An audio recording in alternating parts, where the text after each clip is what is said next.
और चूंकि बहरहाल वक्त ज़्यादा नहीं लेना है, चूंकि हमारे मेहमान भी मौजूद हैं और फिर सिर्फ 2 मिनट के लिए मैं चाहता हूं कि मोहतरम कमाल साहब 2 मिनट में अपने ख्यालात का इजहार फरमाएं। कमाल खान साहब के बाद सीपी सिंह नगर विकास मंत्री 2 मिनट अपने ख्यालात का इजहार करेंगे। उसके बाद शायर होगा, उसके बाद मौलाना सादिक साहब जो ईरान से तशरीफ लाए वो चंद मिनट आपके सामने तकरीर करेंगे और उसके बाद मुशायरे का दौर पूरा शबाब पर इंशाअल्लाह शुरू हो जाएगा। निज़ामत के फ़राइज़ जनाब शिवास्ती इसके बाद अंजाम देंगे। अभी तक निकाबत के फ़राइज़ हमारे मौलाना शरीफ अहसन मजहरी साहब अंजाम दे रहे थे। सदर मोहतरम जनाब तहजीब हसन साहब, हमारे जनाब सीपी सिंह साहब और इस डैस पर बैठे उलमाए दीन, ईरान से तशरीफ़ लाए इज्जत माब, जैसे तहजीब साहब ने कहा कि खुमैनी साहब के जो ईरान के थे उनके रिश्ते में ही आते हैं हम लोग। चूँकि जनाब सीपी सिंह साहब वज़ीर हैं और मैं अक़लियती कमीशन का चेयरमैन भी हूँ और इस सूबे ने मुझको भी कैबिनेट मिनिस्टर का दर्जा दिया है, तो मैं सरकार की ओर से, आपकी ओर से और अपनी ओर से, कमीशन की ओर से मैं इनका बहुत आपका इस्तकबाल करता हूँ और इनका यहाँ आने पर बहुत अच्छा पैगाम आपने दिया, इसके लिए भी शुक्रिया अदा कर रहा हूँ, मैं सरकार की ओर से कर रहा हूँ। और कवि और शायर बैठे हैं, मैं खलल नहीं डालना चाहता, इसलिए कि जनाब सीपी सिंह ने कहा कि मैं पहले मुझको बोलने दीजिए, मैंने इनको कहा कि मुझको पहले बोलने दीजिए। चूँकि आज बहुत बड़ा काम हम लोगों ने किया है सरकार में। एक तो मैं जनाब तहजीब साहब से बहुत अदब के साथ गुजारिश करूंगा कि आपने कहा था कि ईरान से आए हैं उनके लिए, आज भी मैं माननीय वज़ीर आला जनाब रघुबर दास जी से जनाब सीपी सिंह जी भी थे कि हमने कहा कि 5 मिनट के लिए भी देखें कोई, चूँकि पीएस से, तो पीएस ने कहा कि बहुत टाइट प्रोग्राम है तो सर बैठे हैं आप बात कर लें, तो 11 बजे रात तक वो थे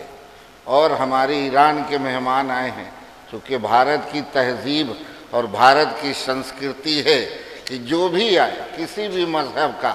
हम उसको हाथ पर बैठा कर रखते हैं, गले से लगा कर रखते हैं, चाहे किसी भी मज़हब का मानने वाला।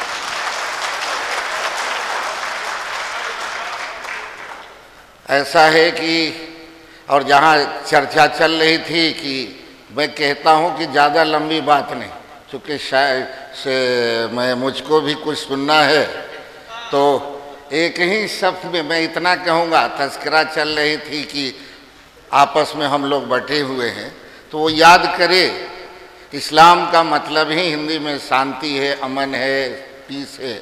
लेकिन शेर डॉक्टर अल्लामा इकबाल का 2 कड़ी में 1 कड़ी ही बोलूँगा कि उनका पैगाम है। क्या उन्होंने कहा था कि एक ही सफ़ में खड़े हो गए महमूद अयाज, न कोई बंदा रहा न कोई बंदा नवाज। अगर इसमें ना इत्तफाक रहती तो इस्लाम का पैगाम कैसे जाता पूरी दुनिया में। इसलिए मैं उसमें न जाते हुए मैं इतना कहना चाहता हूँ कि आज बहुत बड़ा, जैसे कि मेरे पास बराबर, इसलिए कि मैं ठीक में सरकार के, मैं आपका अक़लियतों का मैं एडवोकेट हूँ, सरकार में वकील हूँ मैं। और आज हमने जनाब सीपी सिंह के सामने माननीय मुख्यमंत्री जी को कहा है कि जो मैट्रिक है, मैट्रिक से अपग्रेड हो गया है, +2 बना, तो उसमें न उर्दू का पद सृजित है, न बंगला का पद सृजित है, न उड़िया भाषा का पद सृजित है। तो आप जितना जल्दी से हो सके, मैं बहुत अदब के साथ आपसे गुजारिश कर रहा हूं कि पद को सृजित करके और उस जानकार शिक्षकों का बहाली करे। और इस पर माननीय मुख्यमंत्री जी ने जनाब सीपी सिंह के सामने सहमति दे दिया है, प्रोसीडिंग में आ गया है, आयोग ने अनुशंसा कर दी। दूसरी बात यह है कि एक तो शुक्रिया इसमें तहजीब साहब का बहुत बहुत कि जो सरकार, हम किसी का नहीं, लेकिन अगर मान लिया कि हम कुछ काम करते हैं तो शुक्रिया भी अदा करने का, मेरे को शुक्रिया अदा करने का चाहूँगा कि आप शुक्रिया अदा करें। एक आपका मामला हमने सुलझा दिया है कि अगले साल से आलिम और फाजिल यानी आलिम का डिग्री बीए का होता है, फाजिल का डिग्री एमए का होता है, और वो एकेडमिक काउंसिल एग्ज़ाम इस साल तक लेगी। और अगले साल से पूरे 5 विश्वविद्यालय हैं जो झारखंड में, वहाँ आपके वो एग्ज़ाम होगा और वहाँ से निकला हुआ आलिम और फाजिल का कि हिंदुस्तान के किसी भी सूबे में कोई भी सरकारी नौकरी में जाने में उनको अप्लाई करे तो कहीं भी आपका ये परेशानी नहीं होगी। अब तीसरा मामला हम लोगों ने हल किया है यहाँ आज ही कि ये हमारी सरकार का नहीं था, एनडीए सरकार में नहीं था मामला, ये यूपीए ने आपका जिस वक्त आरक्षण नीति बनाई जा रही थी उस समय ज़बानों पर ख्याल नहीं रखा गया, भाषा का ख्याल नहीं रखा गया, जिसका नतीजा ये निकला है कि उर्दू, बंगला हो या उड़िया हो, ये आरक्षण की बलि चढ़ती जा रही। आज मैंने मुख्यमंत्री जी से कहा है कि ये आप ही कर सकते हैं, ये आप लेके, आप रघुबर दास हैं, अल्लाह माँ बाप ने आपका अच्छा नाम दिया है, रघुबर और दास हैं, सेवा कर सकते हैं। जो काम नहीं हुआ है वो काम आप ही के जिम्मे है, ये भी काम को निपटारा कर ले। अगर केंद्र सरकार से बात करनी है तो वहाँ से कर ले, या आप अपने विधानसभा से है कि जिसके लेकर पद सृजित है उर्दू का, प्राथमिक में आपको जानकर मैं मांगा हूँ, 7-8 महीना से चेयरमैन बना हूँ, तो दिया है कि 4005 पद सृजित है सिर्फ प्राथमिक में उर्दू का। 750 बहाली हुई माननीय रघुबर दास जी का, और 3500 पद अभी भी खाली है, और बहालियाँ अभी हमको पूरा जिम्मेदारी के साथ उन्होंने कहा कि बहाली हम मार्च तक ख़त्म कर देंगे, और जो पेच है आरक्षण का उसको भी हमारी सरकार हल करेगी। इतनी सूचना आपके सामने हमको देना था। और मैंने एक टूटी फूटी है, चूँकि सीपी सिंह जी भी कवि सम्मेलन में और मुशायरा में आने से मेरा तो जहाँ है सरकार में भाव ही कम हो गया है। मैं शेरो शायरी शुरू से बोलता रहा हूँ। मेरा 40 साल के मित्र हैं, वो मोटरसाइकिल चलाते थे तो मैं